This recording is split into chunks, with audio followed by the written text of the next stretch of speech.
You know, there's often a smell equated with brand new things, like how people say that they love that brand new car smell. I've never had a brand new car though, so I can't confirm that smell. Or like the smell of a brand new pair of shoes, or even the smell of a brand new boat. Which is where we will be starting this journey on the life cycles that a boat can go through.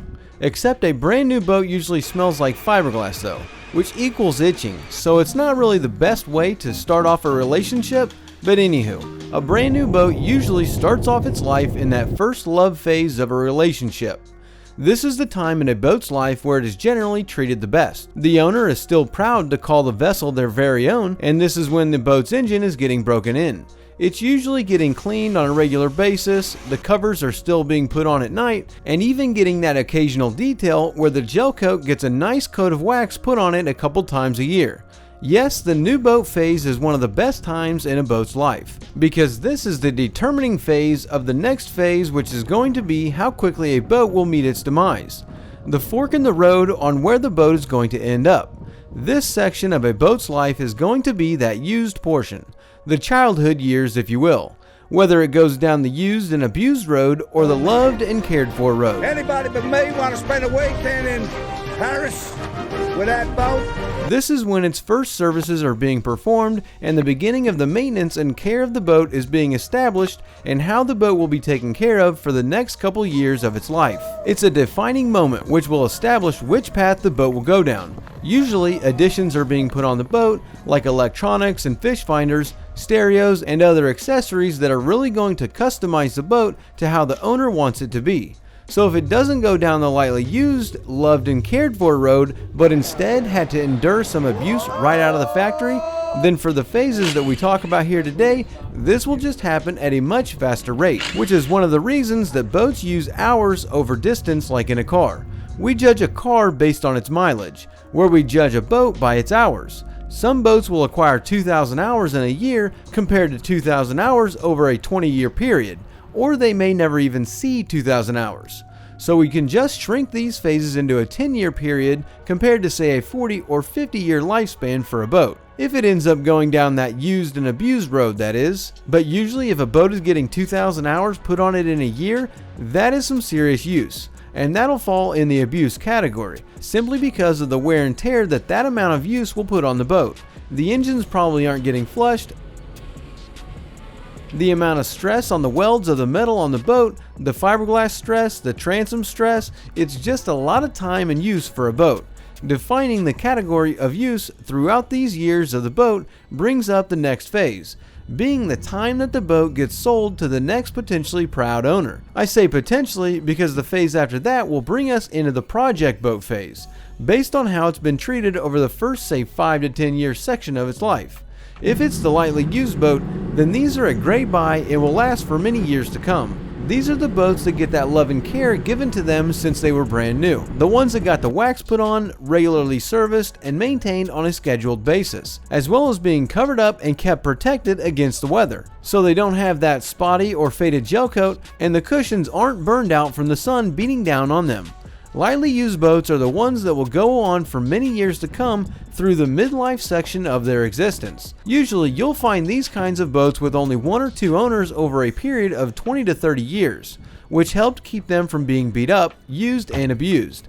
Low hours and usually really clean, these kinds of boats will take a long time before they enter into that project boat phase. But the other type, being your high hours or just used and abused boats, these will look pretty rough after their first 5 to 10 years. They've probably already been through a couple of sets of engines by this time, or are actually in need of a new set of engines. You'll find the price of these boats really appealing though, but you'll have to keep in mind that it's only going to be a few years before the project boat phase will come upon these types of boats.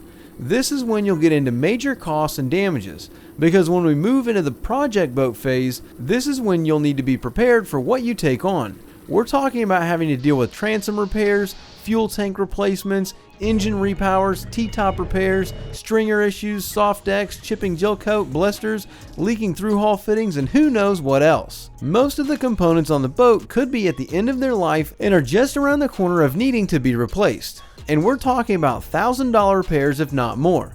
Something else that is going to be an honorable mention here when we are talking about project boats is going to be the boats that had an unfortunate event happen to them.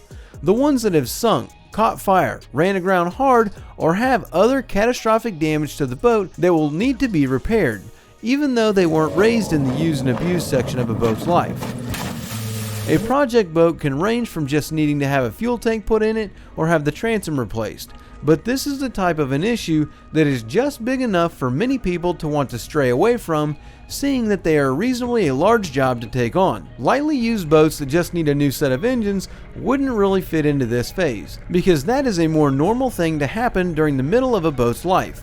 So we'll need to add that note into the lightly used phase of a boat's life before it hits the project boat status. But this is where things can all fall apart though. Depending on the size of the project, some boats will enter into either another section of life where they get to extend their time on the water, or whoever is doing the project might get in over their head and the boat could turn into a massive headache that doesn't ever get finished. But because the boat was all taken apart, it could sit around in the weather and turn into a complete loss, turning it into one of the last phases being a restoration project, where the boat ended its normal midlife use with being put away and forgotten about. The boats that sit in the yard on a trailer or at a marina for years on end until they are just rotting away and have multiple issues that need to be addressed in order to get them back out on the water. Restoration boats get into the ones where the decks need to be ripped out and new floors put in, the ones where the stringers need to be replaced when the transom and the deck gets done, but these actually only turn into a handful of boats because the type of boat here is where the deciding factor usually comes in. Most production line boats that don't have a following won't ever enter into the realm of someone taking the time and money to restore it. It's only a handful of hulls that people will do this with, because unless you can do the entire project yourself, the cost of restoring a boat will normally outweigh the real value of the boat even when it's finished, meaning that you have got to really love that boat hull to knowingly go in upside down on it. Otherwise, if someone doesn't love the boat, then it reaches the end of its life where it makes its way to the junkyard, or it gets tucked away somewhere to never be seen again until someone pulls it out to take it to the junkyard.